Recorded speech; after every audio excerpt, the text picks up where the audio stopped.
संसदमा सरकारले गृहमन्त्रीले जवाफ दिँदा पनि संसदको अवरोध हटेको छैन। तपाईले जवाफ दिइसक्नुभयो तर संसद खुलेन। खुल्नु पर्ने हो, किन खुलेन? तीनटा नेता सिन्डिकेटको जुन पात्र हुन्, यो तीनटाको सिन्डिकेटबाट देश मुक्ति चाहेको, जनता मुक्ति चाहेको र हामी यो संसद पनि अझै जनप्रतिनिधिको हिसाबले हामी पनि मुक्ति चाहेको। नेकपा एमालेले राज्यका सबै यन्त्रहरूलाई विश्वास नगर्ने परिपाटी विश्वास गरेको हो भने त्यो घोर आपत्तिजनक छ। कहिलेकाहीँ दिक्क लाग्दैन? तपाईँ त नयाँ पहिलो पटक यहाँ संसदमा आउनु भएको छ। यो जम्मै सामना गर्छु झेल्छु भनेर आएकोले दिक्क मानेर नि के सुख छ र? त्यसैले दिक्क मानेर त हुँदैन, तर फेरि एउटा लयमा चाहिँ लानुपर्छ देशलाई। आउने कुर्ने हाजिर गर्ने जाने फेरि कुन बेला सूचना आउँछ भनेर कुर्ने भन्दा बाहेकको अरू काम केही पनि भएन। त्यसकारणले यो ढङ्गको संसदीय प्रणालीले चाहिँ धेरै राम्रो मेसेजहरू दिइरहेको छैन। ओली मेरो कार्यकर्ता बने भनेर तपाईँहरू कसैले पनि अनौठो मान्नु पर्छ। आज रवि लामिछानेले बोल्नुभयो नि, हामी प्रमुख प्रतिपक्षी दल हो, एमाले सत्ता पक्ष भइसक्यो भन्ने यो चाहिँ अब उहाँलाई किन भन्न यसरी रुचि भयो उहाँलाई सोध्नु होला। भागवण्डालाई ठिक छ, अब यो यसो भन्ने कुराले उहाँ स्वयंको राजनीतिक हाइटप्रति प्रश्न लाग्न सक्छ। संसदमा सरकारले गृहमन्त्रीले जवाफ दिँदा पनि संसदको अवरोध हटेको छैन। दर्शकबिन, प्रमुख प्रतिपक्षी दल नेकपा एमालेले विशेष गरेर यो 100 किलो सुन तस्करी काण्डमा 100 किलो सुन तस्करी काण्डको निष्पक्ष छानबिन गर्नका लागि उच्चस्तरीय छानबिन समिति गठन गर्नुपर्ने माग राखेर निरन्तर संसद अवरोध गर्दै आएको छ। तर सत्ता पक्षले भने अहिले राज्यका जुन संयन्त्रहरूले अनुसन्धानमा काम गरिरहेका छन्, अनुसन्धानको जिम्मेवारी पाइरहेका छन्, ती निकायहरूलाई विश्वास गर्नुपर्छ, तसर्थ यो भूमिका तिनै निकायहरूलाई दिनुपर्छ भनेर तर्क गरिरहेको छ। गृहमन्त्री नारायण काजी श्रेष्ठले पनि संसदमा बोल्दै 35 दिनको समय माग गरेका छन्। विशेष गरेर CIB-लाई अहिले पहिला राष्ट्रिय अनुसन्धान विभागले जसरी अनुसन्धान गरिरहेको छ 60 दिनको म्यादमा अनुसन्धान गरिरहेको थियो, अहिले CIB-लाई जिम्मा लगाइएको छ र CIB-ले 35 दिनसम्म अनुसन्धान गर्छ र यसको जालो पत्ता लगाउँछ भनेर विश्वस्त पार्ने कोसिस गरेका थिए। तर नेकपा एमाले त्यसमा विश्वस्त हुन सकेन र संसदको अवरोध यथावत रहेको छ। तर अनौठो के भएको छ भने अहिले प्रमुख प्रतिपक्षी दल नेकपा एमाले संसदमा एक्लिएको छ। कुनै पनि प्रतिपक्षी दलहरूले समेत एमालेलाई यो अवस्थामा साथ दिएका छैनन्। सुनकाण्डको निष्पक्ष छानबिनका लागि विशेष समिति गठन गर्ने, उच्चस्तरीय छानबिन समिति गठन गर्ने विषयमा अन्य दलहरू सहमत छैनन्, अन्य नेताहरू सहमत छैनन्। तसर्थ एमाले संसदमा यतिखेर एक्लिएको छ। संसद जे जस्ता विषयहरू आउँछन् संसदमा छलफल हुनुपर्छ, बहस हुनुपर्छ, सांसदहरूले बोल्न पाउनुपर्छ।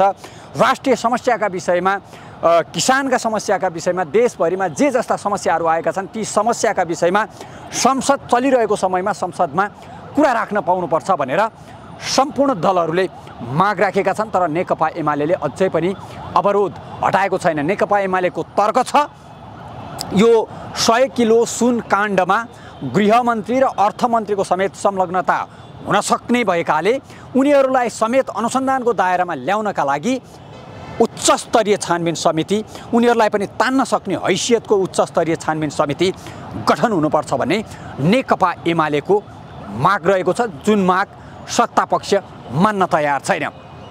यही बिचमा सत्तापक्ष र प्रतिपक्ष दलका बिचमा यही विषयमा कुरा नमिल्दा संसदको अवरोध अझै निरन्तर जारी नै रहेको छ। निरन्तर शीर्ष तहका नेताहरू छलफलमा जुट्दा पनि, शीर्ष तह र दोस्रो तहका नेताहरू छलफलमा जुट्दा पनि संसदको अवरोध हटेको छैन। अब के हुन्छ त्यसतर्फ पनि हाम्रो नजर रहनेछ। तर अर्को संसदको अर्को बैठक डाकिएको छ, त्यो बैठक पनि चल्न सक्छ सक्दैन, एमालेले चल्न दिन्छ दिँदैन, सत्तापक्षले सहजीकरण गर्छ गर्दैन, त्यो हेर्न बाँकी छ। तर एमालेले अहिले पनि उच्चस्तरीय छानबिन समिति गठन नभएसम्म संसदको अवरोध हट्दैन भनेर स्पष्ट अडान राखेको छ भने सत्तापक्षले कुनै पनि हालतमा राज्यका संयन्त्रहरूको आत्मबल गिराउने गरी अर्को संयन्त्र गठन गरिँदैन, यही संयन्त्रलाई सक्रिय पार्ने हो भनेर भनिरहेको छ। यही विवादको कारण यो सार्वभौम संसद यी दुई शक्तिको बीचमा कोपभाजनमा परेको छ र अनिर्णयको बन्दी बनेको छ। हामी केही सांसदहरूका प्रतिक्रियाहरू यहाँहरूलाई सुनाउँदैछौँ। यसलाई एउटा कुरा के हो भने यो तीन दलको तीन नेता, दल पनि नभनौँ, तीन नेताको जुन सिन्डिकेट, बाँकी सांसदहरू पनि बिचरै हो नि, त्यही पार्टीको। एउटा कुरा के भने जसरी देशको व्यथितिको कारण यी तीनटा नेता हुन्, त्यस्तै संसदको पनि व्यथितिको कारण। किनकि संसद चल्यो भने संसद त सार्वभौम जनताको प्रतिनिधि हो। मलाई त नेताले त सांसद बनाएको नि, जनताले बनाएको नि। आफ्नो प्रतिनिधि के कोलाई बनाएको छ? आजै मेरो क्षेत्रमा बाढी आइरहेछ, बागमती कटान भइरहेछ। मैले यहाँ समय पाएन भने कसरी बोल्ने? संसदले चलेन भने कहाँ गएर बोल्ने? सडकमा बोलेर त काम छैन। दोस्रो कुरा, अनि जब कुनै पनि भ्रष्टाचारको काण्ड, चाहे सुन काण्ड होस्, चाहे ललिता काण्ड होस्, चाहे त्यो भुटानी नक्ली भुटानी शरणार्थी काण्ड होस्, त्यसपछि तीनटा नेताको लगालाग मिटिङ हुन थाल्छ। रहस्यमय छैन? रहस्यमय त्यहाँ खोज्नुपर्छ। तपाईँहरूले पत्रकार साथीहरूसँग हाम्रो भनाइ के हो भने आखिर कुनै काण्ड नहुँदाखेरि उहाँहरू नभेट्ने, एकअर्कोको पानी बाराबार, कुनै काण्ड हुने बित्तिकै संसद बन्द गर्ने, उता भेट्न थाल्ने। संसद बन्द गरेर तपाईँ तिनटै काण्डमा हेर्नुहोस्, तिनटै काण्डमा संसद बन्द गर्ने, उता भेट्ने। किन कि कुनै न कुनै रूपमा प्रत्यक्ष अप्रत्यक्ष संलग्नता छ उहाँहरूको। यो म्याच फिक्सिङ हो। म्याच फिक्सिङ हो नि। तपाईँलाई एउटा कुरा, यदि संसदैमा केही कुरा छ भने मैले संसदमा राख्नु पऱ्यो नि। संसद बन्द गरेर त्यहाँ तीनटा राखेपछि एकअर्कोको कानाफुसी गरेपछि खोल्ने, त्यो कानाफुसी यही संसदमा गरौँ न कि लाइभ जनताले पनि देखौँ न, हामी पनि जनप्रतिनिधिले पनि देखौँ न। त्यस कारणले अहिलेसम्म देशको व्यथितिको जरे तीनजना हुन्। यो तीनजनाको सिन्डिकेटबाट जबसम्म देश मुक्ति पाउँदैन, देशको कहीँ पनि कल्याण हुँदैन। देशमा सुशासनको कल्पना गर्न सकिँदैन, देशमा विकासको कल्पना गर्न सकिन्न, देशको जनताको राहत गर्न सकिन्छ। यो तीनटा नेता सिन्डिकेटको जुन पात्र हुन्, यो तीनटाको सिन्डिकेटबाट देश मुक्ति चाहेको, जनता मुक्ति चाहेको, र हामी यो संसद पनि अझै जनप्रतिनिधिको हिसाबले हामी पनि मुक्ति चाहेको। कहिलेकाहीँ दिक्क लाग्दैन? तपाईँ त नयाँ पहिलो पटक यहाँ संसदमा आउनु भएको छ। यो जम्मै सामना गर्छु झेल्छु भनेर आएकोले दिक्क मानेर नि के सुख छ र? त्यसैले दिक्क मानेर त हुँदैन, तर फेरि एउटा लयमा चाहिँ लानुपर्छ देशलाई। म एउटा पहिलो पटक आएको र युवा सांसद हुनुको नाताले दिक्क मान्ने छुट पनि छैन। यो अहिले जे भइराखेको छ सिस्टम भत्कने गरिकन यसलाई स्वीकार्नु पनि हुँदैन। त्यसैले ज्यादा से ज्यादा सिस्टम बसाल्नका लागि, सिस्टममा हिँडाउनका निमित्त हामीले अलि बढी प्रभावकारी ढङ्गले भूमिका खेल्नुपर्छ। त्यसैले म यसलाई सिस्टममा लैजान प्रभावकारी भूमिका खेल्ने गरिकन लाग्नुपर्छ भन्ने कुरामा छु। मुख्य कुरो त संसद भनेको संवाद गर्ने, छलफल गर्ने एउटा प्रजातान्त्रिक शैली संसदीय प्रणाली अन्तर्गत हो। तर सधैँभरि संसद कसरी किन बन्द हुन्छ, फेरि कसरी खुल्छ भन्ने कुरो यहाँ कोही सांसदहरूलाई थाहा छैन। आउने, कुर्ने, हाजिर गर्ने, जाने, फेरि कुन बेला सूचना आउँछ भनेर कुर्ने भन्दा बाहेकको अरू काम केही पनि भएन। त्यस कारणले यो ढङ्गको संसदीय प्रणालीले चाहिँ धेरै राम्रो मेसेजहरू दिइरहेको छैन। कहाँ कुन कुरामा बसेर सहमति हुने हो, कुन कुना किन संसद बन्द हुन्छ र कसरी संसद खुल्छ भन्ने कुरो हामी एउटा सांसदहरूले जानकारी हुनुपर्छ कि पर्दैन? यो कोही नेताहरू पर्दा पछाडि बस्ने, उहाँहरू आफ्नो के कुरामा संसद अवरुद्ध गर्नुहुन्छ, के कुरामा खुलाउनु हुन्छ, यो कुरो चाहिँ आम मान्छेले पनि थाहा पाउनुपर्छ। हामी सभासदको त के कुरो, हामी संसदको त के कुरो? यस्तो पर्दा पछाडि गरिने सम्झौताहरूले चाहिँ संसद चल्ने नचल्ने कुराले चाहिँ यो धेरै राम्रो मेसेजहरू गइरहेको छन्। यो संसदीय प्रणालीलाई पनि यसले बदनाम गराइरहेको जस्तो लाग्छ मलाई। कम्तीमा मार्केटमा सबै खालका विचारहरू, दृष्टिकोणहरू, सबै राजनीतिक दलहरू कुरा जान पाउनुपर्छ भन्ने कुरा हो। यसले सबैले बोल्न पाउनुपर्छ, सबै दलहरूको उपस्थिति हुनुपर्छ भनेर भनेका छौँ। अब तपाईँ पछिल्लो समय एमाले प्रति फ्लेक्सिबल बन्नुभयो, त्यसमा होइन मेरो हिजोको कुरा अस्ति लचिलो बन्नुभयो होइन? छैन त्यस्तो होइन। नेकपा एमाले प्रति त मेरो कुनै उनी छैन, तर जुन एमालेको नेतृत्व गर्ने ओली भन्ने मान्छे छन् त उनीप्रति नै हो। कम्युनिस्ट आन्दोलनै समाप्त गर्न थालेपछि, हामी आफै सकिन थालेपछि नै यस्ता कुराहरू गरिएको। तर बाहिर चर्चा छ नि मेटमणिले ओलीको प्रशंसा गर्न थाल्नुभयो भन्ने। एक शब्द, एक वाक्य, एउटा शब्द देखाइदिनुहोस्, म त जिन्दगीभरि उनको प्रशंसा गर्ने पक्षमै छैन। किन आफ्नै अध्यक्ष, कुनै बेलाका अध्यक्ष जसरी संसदीय फाँट, संसदीय प्रणालीलाई डिस्टर्ब गर्दै नोक्सान पुर्याउने, कोल्याप्स गर्ने ठाउँमा पुगिसकेपछि उनको प्रशंसा किन गरिराख्नु पर्यो? जरुरै छैन नि त। सबैभन्दा तीव्र आलोचना तपाईँले गर्नुहुन्छ होइन ओलीको? अहिले भएका राजनीतिक दल र तिनका नेताहरू हेर्ने भने, संसदमा भएका सांसदहरूको कुरा गर्ने हो भने सबैभन्दा खर्ब आलोचना, तिर आलोचना त्यहाँभन्दा आलोचना गर्ने ठाउँ छैन ओलीको। यसो कहिलेकाहीँ भन्नुहुन्न ओलीले फोन गरेर आउनुहोस् बालकोटमा सहमति गरौँ यस्तो आलोचना मेरो गर्न छोड्नुहोस् भनेर तपाईँलाई। यसो म तपाईँहरूले सबैले बुझ्ने गरी हिम्मत भएका आँट भएका साहस भएका मान्छेहरू मात्रै आफूले लागेका कुरा बोल्न सक्छ। दास मनोवृत्ति भएका भोलि केही होला भन्ने चेतना भएका मान्छे त कहिले बोल्नै सक्दैन नि त। त्यसले दुनियाँमा कोही आँटी मान्छे छ भने मेटमरी चौधरी छ भने भोलि फेरि एमालेमै जानुपर्ने होला तपाईँहरूको पार्टी समाहित भन्ने चर्चा बेला बेला हुन्छ। गाह्रो पर्ला है? गाह्रो पर्ला। मलाई गाह्रो पर्दैन किनकि हामीले जे देखेका छौँ त्यो कुरा बोल्ने हो। राजनीति गर्ने मान्छे त्यो आँट साहसले दुनियाँ खाने हो, दुनियाँको नेतृत्व गर्ने हो। भोलि मानौ ओली र हामी मिल्यौँ भने पार्टी दुईवटा मिल्यो भने त्यही ठाउँमा गएर पनि नेतृत्व गर्ने ठाउँमा पुगिन्छ कि के थाहा होइन। भोलि ओली मेरै कार्यकर्ता बन्छन् कि भन्ने कसैले अनुमान गर्न सक्छ? राजनीतिमा भनेको ओली तपाईँको कार्यकर्ता बन्न सक्नुहुन्छ? त्यो पनि सम्भावना छ नि त। राजनीतिमा असम्भव भन्ने कुरा के हुन्छ? भनेको त्यहाँ जानु पर्यो भने नि त्यहाँ गएर नि यसै गरी ठोक्ने नै हो तपाईँले? हामी ओली कहाँ त जाँदै जान्नौँ। पार्टी मिल्न सक्छ। पार्टी मिल्यो भने दुवैजना एकै ठाउँमा। समाजवादीमा एमाले मिल्न आउँछ कि एमालेमा समाजवादी मिल्न जान्छ? न समाजवादी एमालेमा जान्छ न एमाले समाजवादीमा आउँछ। मिल्न सक्छौँ। होइन ओलीलाई मेरो कार्यकर्ता बनाउँछु भनेर तपाईँ स्वर कल्पनाको कवि बन्ने प्रयास गर्नु तरिका तपाईँले यो पनि यो कल्पना नगरेको कुरा पनि राजनीतिमा हुन्छ नि त। केपी ओली कुनै बेला हामी केपी ओलीसँगै थियौँ। केपी ओली मेरो अध्यक्ष थियो। आज यति धेरै आलोचना गर्नुपर्ने ठाउँमा पनि त पुग्यो। यति धेरै आलोचना गर्ने मान्छेको पछि ओली कार्यकर्ता पनि बन्न सक्छन्। राजनीतिमा त सबै चिज भइरहेको छ नि त। पृथ्वीभित्र गोलो छ सधैँभरि माथि पाङ्ग्रा माथि मात्रै भइरहेको छ र मुनि पनि जान्छ बिचमा पनि आउँछ। त्यसैले ओली मेरो कार्यकर्ता बने भनेर तपाईँहरू कसैले पनि अनौठो मान्नु पर्छ। तपाईँ त पैसाको हिसाब किताब राम्रोसँग गर्न सक्ने मान्छे, म्यानेजमेन्टको चाहिँ एक किसिमको क्वालिटीले नै होला यो देशको नम्बर 1 बनाएको छ। व्यवस्थापनको राम्रो क्षमताले होला तपाईँलाई यो देशको नम्बर 1 बनाएको छ। एउटा राज्यको पैसाको नाश, अर्को तपाईँहरूको समयसँगै समयमा पनि त पैसा छ होइन? तपाईँको त एक मिनटको हिसाब होला। के लागिरहेको छ यो अलमल हेर्दा?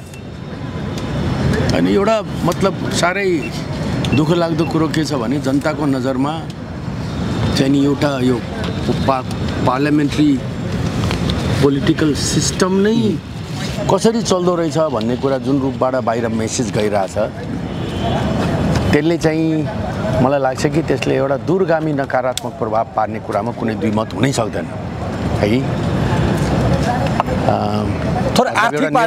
यसलाई आर्थिक पाटोबाट मात्र पनि म भन्छु कि सरकारकोले राज्यले ट्याक्स पेयरको त्यत्रो ठुलो पैसा यहाँनिर खर्च गरिरहेछ। यत्रो इन्फ्रास्ट्रक्चर छ, सिस्टम छ, कति ऐन कानुन नियमहरू पेन्डिङ छन्, विधेयकहरू पेन्डिङ छन्, विभिन्न समितिहरूले गर्नुपर्ने कामहरू त्यसलाई मिनी चाहिँ नि संसद हामी भन्छौँ, मिनी पार्लियामेन्ट भन्छौँ, तिनले गर्नुपर्ने कामहरू चाहिँ नि गर्न सकिरहेको छ स्थिति छैन।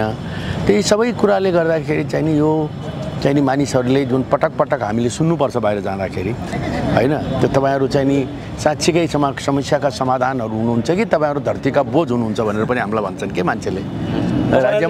राज्यमाथि नै तपाईँहरू बोझ हो कि तपाईँहरू चाहिँ नि कुनै समस्याको समाधान हो यो देशको निर्माणको भन्दाखेरि त्यसको चाहिँ उपयुक्त जवाब दिनलाई पनि गाह्रो हुन्छ। किनकि म एउटा ठिक बाँकी बेठिक भन्न पनि मिलेन होइन। म हेर्नुहोस् तपाईँले देख्नुभयो म आफ्नो टाइम मोनिटरिङ गरेर जब मिटिङ बस्ने बेला आउँछ अनि म सप्ताह आउँछु, आफ्नो काम गर्छु, जान्छु। म प्रयास गर्छु कि यो कन्फ्युजनको माझमा पनि म मेरो समयको सदुपयोग गर्ने म प्रयास गर्छु, मेरो जिम्मेवारी पुरा गर्ने म प्रयास गर्छु। त हामी सबैले चाहिँ नि आशा गरौँ कि यो विरोधको राजनीति, निषेधको राजनीतिलाई चाहिँ एउटा सेटल गर्ने एउटा नयाँ थल हो। जसरी विरोध गर्नको लागि माइती गर्छ नि त, कुनै पनि किसिमको झन्डा जुलुस सबै गर्नका लागि। त्यस्तै गरिकन यो हाउसलाई नि रोकेर सबै कामै रोकेर ठप्प पारेर बाहिर एउटा नकारात्मक मेसेज जाने किसिमबाट चाहिँ नि यसलाई चाहिँ नि यो सिस्टमलाई चलाउनुको छ। र अरू कुनै विरोध हुनसक्छ। अहिले आज प्रतिपक्षमा भएको भोलि सरकारमा होला, भोलि अहिले सरकारमा भएको भोलि प्रतिपक्षमा होला। विरोधका केही चाहिँ नि माध्यमहरू तरिकाहरू हुन सक्लान्। त्यो खोज्न सक्यो भने बुद्धि पुग्छ है। म चाहिँ हेर्नुहोस्, म चाहिँ यो कुराहरू एउटा शुद्ध चाहिँ नि अलग फरक पृष्ठभूमिबाट तर जनताबाट अनुमोदित हो त, जनताबाट अनुमोदित, पार्टीको तहमा पनि पार्टीका नेताहरूबाट अनुमोदित र जनताबाट अनुमोदित चाहिँ नि एउटा जिम्मेवार सांसदको रूपमा यो कुरोमा राखिरहेको छु।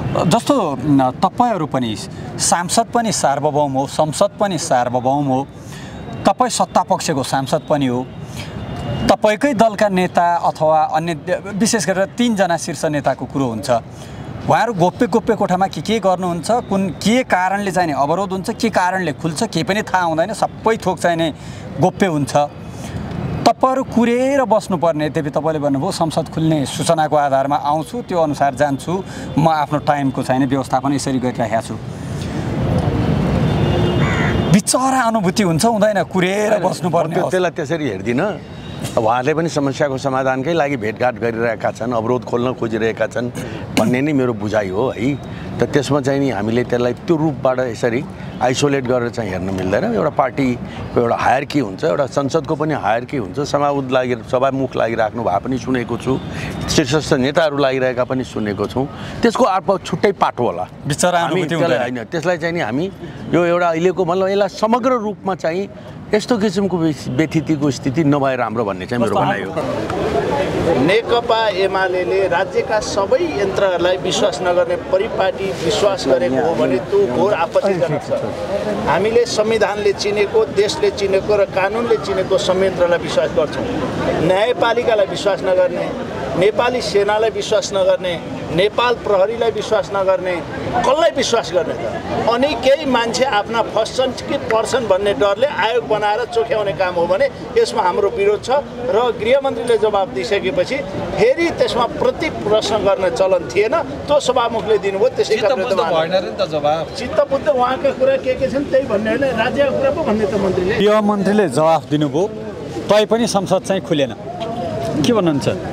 तपाईँहरूको असफलता हो कि के हो? यो नखुल्ने नियतका कारणले नखुलेको। गृहमन्त्री दृढतापूर्वक राज्यका निकायहरू कुनै दल विशेषका निकाय होइन, छानबिनको प्रक्रियामा अगाडि बढेका छन्। छानबिन चाहिँ हामी निष्कर्षमा पुर्याउँछौँ। कानुनी प्रक्रिया अनुरूप दिएको क्षेत्राधिकारभित्र रहेर सिआइबीले छानबिन गरिराखेको छ। त्यो निष्कर्ष पुर्याइसकेपछि पुनर्विचार गर्न सकिन्छ। अहिले केही निकायलाई छानबिन गर्न दिनुपर्छ भने दृढतापूर्वक गृहमन्त्रीले आफ्नो भनाइ राख्नुभयो। छानबिन गर्न त दिनु पऱ्यो नि, छानबिनै गर्न नदिएर त कसरी पत्ता लगाउन सकिन्छ र? योभन्दा पहिला पनि त सरकार थिए, पहिलेको सरकारले त खोजेन, यो सरकारले खोजिराखेको छ। त्यस कारणले छानबिन गर्न दिनुपर्छ। प्रतिपक्षले न्यु खोज्ने काम मात्रै गर्छ। धन्यवाद। गृहमन्त्रीले जवाफ दिँदा पनि संसद खुलेन, यसलाई चाहिँ कसरी हेर्नु भएको छ? अब गृहमन्त्रीले जवाब दिइसकेपछि सिआइबीले गरेको अनुसन्धानलाई भरोसा गरौँ। कांग्रेस एमाले माओवादी या नयाँ पुराना कुनै दलहरू बसेर बनाएको आयोगभन्दा अपराधको अनुसन्धानमा दक्षता हासिल गरेको नेपालको संविधान र कानुनले अधिकार दिएको संस्थाहरूले अनुसन्धान गर्ने कुरोलाई विश्वास नगर्ने हो भने अहिले तपाईले गरेको प्रश्न मलाई हैन, यो देशको सम्माननीय पूर्व प्रधानमन्त्री कमरेड केपी ओलीलाई गएर सोध्नुपर्ने हुन्छ। त्यसकारण एक राउन्ड चाहिँ यो क्यामेरा सबै चाहिँ बालकोटतिरै चाहिँ जाने अलि ठिक हुन्छ कि उहाँबाट भनिदिनुहुन्छ यहाँ चाहिँ चलिरहन्छ। जवाफ चित्त बुझ्दो भएन रे? ठीक छ, गृहमन्त्रीजीको जवाब चित्त बुझ्दो नभएको हुनसक्छ नि, त्यो बुझाइ हुनसक्छ। चित्त बुझ्दो हुनुपर्ने मन्त्रीजीहरूको जवाबमा मात्रै कुरो होइन कि, न हाम्रो प्रश्नमा न मन्त्रीजीहरूको जवाबमा। चित्त बुझ्दो हुनुपर्ने अनुसन्धानमा हो। अनुसन्धान गर्ने निकाय सिआइबी हो। सिआइबीले आएर यहाँ त जवाब दिँदैन। बरु के अब आग्रह गर्न सकिन्छ भने राज्य व्यवस्था समिति छ नि, त्यसमा बोलाउन सिआइबीलाई, त्यसमा बोलाउन गृहमन्त्रीलाई। तपाईले जवाफ दिइसक्नुभयो तर संसद खुलेन, खुल्नु पर्ने हो। किन खुलेन? नखुल्नुको पछाडि के देख्नुहुन्छ भन्ने कुरो के भन्नुहुन्छ गृहमन्त्रीले?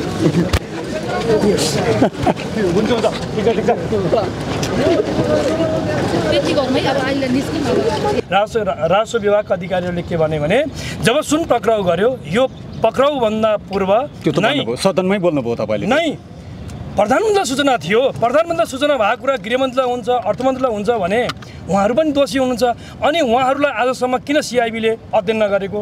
राष्ट्रिय राजस्व अनुसन्धान विभागले गृहमन्त्री र चाहिँ अर्थमन्त्रीलाई आजसम्म किन अनुसन्धान नगरेको? यहीँबाट आशंका के हो भने सिआइबी र राजस्व अनुसन्धान विभागलाई सरकारले नियन्त्रण गरिरहेको छ, प्रभावकारी ढङ्गबाट काम गर्न दिएको छैन, निष्पक्ष ढङ्गले काम गर्न दिएको छैन। त्यसकारण झनै अब के भयो भने उच्च स्तरीय छानबिन समिति झन् यो त राष्ट्रिय विषय बन्यो। हिजोसम्म एमाले उठाएको थियो, आज सिङ्गो हाउसको विषय बन्यो, अब सिङ्गो देशको विषय बन्छ। र तर संसदमा तपाईँहरू एक्लो पर्नु भएको छ, प्रतिपक्षी दल कसैको साथमा आउनु भएको छैन, एमाले एक्लो पर्यो। किन नहोस्, म तपाईँलाई भन्न चाहन्छु यो विषयमा हामी कहीँ कतै कसैसँग राष्ट्रको हितको विषयमा नेपाललाई तस्करहरूको स्वर्ग बनाउन खोजिँदैछ, सरकारको मिलोमतोमा, सरकारको सहभागितामा, यस्तो कुरामा नेकपा एमाले सरकारले ठिक गरिरहेको छ जय जयकार भनेर नेकपा एमाले संसदमा बस्दैन। प्रमुख प्रतिपक्ष हुँदाको नाताले सिङ्गो देशको भावना सरकारले कानुन र संविधान बमोजिम काम गर्न सकेको छैन, सुशासन र भ्रष्टाचारलाई अन्त्य गर्न भूमिका खेल्न सकेको छैन। यसका विषयमा सरकारलाई खबरदारी गर्ने, उत्तरदायी बनाउने दायित्व, त्यो संसदप्रति उत्तरदायी बनाउने दायित्व प्रतिपक्षले सरकारलाई यस प्रकारको खबरदारी मार्फत हो। त्यसकारण कसैले साथ नदिए पनि नेकपा एमाले यस्ता मामिलामा अनेकौं आरोह र अवरोहहरू हावापानी खाँदै आएको पार्टी हो। रासोपा र प्रजातन्त्र पार्टीले छाडिदिइसक्यो होइन, यो उहाँहरूको विषय हामीलाई जान्दैनौँ, हामी जान्दैनौँ। मेरो विचार उहाँहरूको प्रस्तुतिले यहाँले भनेको जस्तो बताउँदैन होला। उहाँहरूलाई त्यस्तो लागेको छ भने फरक हो। राष्ट्रिय प्रजातन्त्र पार्टीका आदरणीय अध्यक्षले बोल्नुभएको अभिव्यक्ति सुनेका छौँ। राष्ट्रिय प्रतिपक्ष बेन्चको मात्रै कुरा हो र यही सदनमा सत्तापक्षका सांसदहरूले गृहमन्त्री र अर्थमन्त्रीको नाम किटेर राजीनामा दिनुपर्छ, राजीनामा माग गरेका होइनन्। सत्तापक्षका सांसदहरूले अनुसन्धानको घेरामा उहाँहरूले ल्याउनुपर्छ भनेको होइन। यहाँ त सत्तापक्ष र प्रतिपक्ष मात्रै भन्ने विषय हो। सिङ्गो हाउसको एक ठाउँमा विषय उभिएको छ।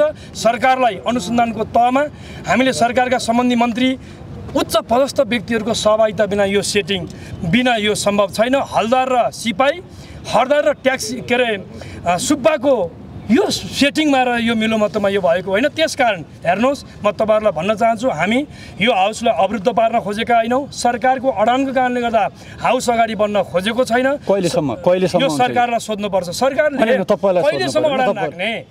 सरकारले सरकारले त भनिसक्यो सरकारका एजेन्सीहरूमा विश्वास गरौँ, जे छ त्यसले अनुसन्धान गरिरहेका छौँ। 35 दिन ल त्यसो गृहमन्त्रीले 35 दिन माग्नु भएको छ। 35 दिन हामी विश्वास। अनि गृहमन्त्री र अर्थमन्त्रीलाई आजसम्म सिआइबी र राष्ट्रिय अनुसन्धान विभागले किन अनुसन्धानको घेरामा ल्याएन, किन प्रश्न गरेन? प्रश्न त त्यहाँबाट सिर्जना भयो नि। त्यसकारण मैले तपाईँहरूलाई इन्डिङ गर्छु। 3 जना शीर्ष दलका नेताहरू बीच एक किसिमको सहमति भयो। केही पनि म त्यही छु, केही पनि सहमति भएको छैन। हामीले के भन्यो भने अकस्मात त्यस्तो आपत्ति, त्यस्तो विपत्ति के आइलाग्यो, अहिले फेरि सदन अवरुद्ध भयो। तपाईँले भनेको जस्तो होइन, यो तपाईँले के बुझ्नुभयो, यो तपाईँले बुझेको जस्तो विषय होइन। त्यहाँ म आफै स्वयं छु। हामीले तपाईँलाई यति प्रश्न बनाऊ, उच्च स्तरीय छानबिन समिति बनाउन सरकार किन डराइरहेको छ? प्रधानमन्त्रीले यही कुरा भन्यो, उहाँहरू ओठ तालु सुकाएर बस्नुहुन्छ। उच्च स्तरीय छानबिन समिति भन्ने बित्तिकै उहाँलाई के लागेको छ भने प्रत्येक काण्ड प्रकाण्डहरू जे आइरहेको छ प्रत्येकमा उहाँहरूकै दलका नेताहरू, पूर्व मन्त्रीहरू जो चाहिँ समाइन्छ, जो विषय जसका बारेमा चाहिँ प्रश्न सिर्जना हुन्छ उहाँहरू सत्ताधारी दलहरूकै नेताहरू पर्ने। यसमा पनि त्यो सम्भावना प्रचुर मात्रामा देखिन्छ। तपाईँहरूकै लोकप्रिय मिडिया मार्फत समाचारहरू प्रसारण भइरहेको छ। त्यसकारण म यति भनौँ, नेकपा एमाले सारांशमा गृहमन्त्रीको अभिव्यक्ति चित्त बुझेन। उहाँको प्रवचन सुन्न खोजेका थिएनौँ, सरकारको प्रतिबद्धता मागेका थियौँ, उहाँले प्रवचन दिएर जानुभयो। त्यो प्रवचन हामीले अपेक्षा गरेका थिएनौँ। र सारांश भन्न चाहन्छु, नेकपा एमाले जबसम्म उच्च स्तरीय छानबिन समिति बन्दैन, यो उच्च स्तरीय छानबिन समितिको माग सदन मार्फत गरिरहन्छ। तस्कर र भ्रष्टाचारीहरूलाई संरक्षण गर्ने सरकारको रवैया शैली, त्यसमा मिलीभगत गरेर दाम पैसा कमाउ धन्दामा लाग्ने सरकारको शैलीको विरोध सदन मार्फत गरिरहन्छौँ। समिति नबनेसम्म खुल्छ खुल्दैन सदन? उच्चस्तरीय समिति माग जारी रहन्छ। यसै प्रकारले माग जारी रहन्छ। सदन खुलाउने दायित्व सरकारको हो। सरकार सदन किन खुलाउन चाहदैन? सदन खुलाउने दायित्व सरकारको हो। जनताको भावना सदन मार्फत बोल्ने, सरकारलाई खबरदारी गर्ने दायित्व हामी प्रतिपक्षीको हो। त्यो दायित्व निर्वाह गरिरहेका छौँ हामी। सत्ताका सांसदहरूले तपाईँलाई के आरोप? हामीले के को भागभन्डा गर्यौँ? के को लागि भागभन्डा गर्यौँ? हामीले के को भागभन्डा? के का भागभन्डा? संसदले सुन्नुहोस्, नेकपा एमाले सुन्नुहोस्, संसदको हामी दोस्रो ठुलो राजनीतिक शक्ति हौँ। संसदको दलीय स्ट्यान्डका आधारबाट यो भोलिको लागि इतिहास र नजिर पनि बन्ने कुरा हो। यो सरकारसँग भागमा आएको होइन। यति कुरा तपाईँहरूले बुझ्नुपर्छ। संसदको अङ्कगणित र स्ट्यान्डका आधारबाट नेकपा एमाले संसदीय त्यसकारण म तपाईँहरूलाई ठिक छ, उहाँहरूले लगाउने विषय फरक कुरा हो। तर नेकपा एमाले कुनै पनि हेर्नुहोस्, हामी एउटा प्रमुख रासोपाले आज रवि लामिछानेले बोल्नुभयो नि, हामी प्रमुख प्रतिपक्षी दल हो, एमाले सत्ता पक्ष भइसक्यो भन्ने यो चाहिँ अब उहाँलाई किन भन्न यसरी रुचि भयो, उहाँलाई सोध्नु होला। ठिक छ, अब यो यसो भन्ने कुराले उहाँ स्वयंको राजनीतिक हाइटप्रति प्रश्न लाग्न सक्छ। नेकपा एमाले संसदको प्रमुख प्रतिपक्षी दल हो। यस, म यति भन्न दिनुहोस् मलाई, सरकारले बोलाउँछ। सरी, तपाईँहरूले मलाई बोल्न दिनुहोस् प्लिज। सरकारका प्रमुखले हामीलाई बोलाउनुहुन्छ, हामी जान्छौँ। सम्माननीय सभामुखले बोलाउनुहुन्छ, हामी जान्छौँ। तर किन बोलायो भन्न कसैले प्रश्न गर्नुहुन्छ भने बोलाउनेहरूतर्फ भन्नु पर्यो। हामी त प्रमुख प्रतिपक्षको हैसियतले जान्छौँ। त्यहाँ भागभन्डा लेनदेन नेकपा एमाले गर्दैन। अरू कोही गएर गर्छन् भने त उहाँहरूको कुरा हो। त्यस कारणले गर्दा संसदीय समिति, फेरि पनि भन्न चाहन्छु, संसदीय समितिको विषय नेकपा एमाले यो संसदको ठुलो दोस्रो दल हो। गणितको हिसाबले हाम्रो जे स्ट्यान्ड छ यसका आधारमा हामीले प्राप्त गर्ने यो हाम्रो अधिकार हो। यो अधिकार बमोजिम अगाडि बढ्ने कुरालाई यहाँहरूले अन्यथा ढङ्गबाट बुझ्ने कुरा पनि मलाई लाग्छ।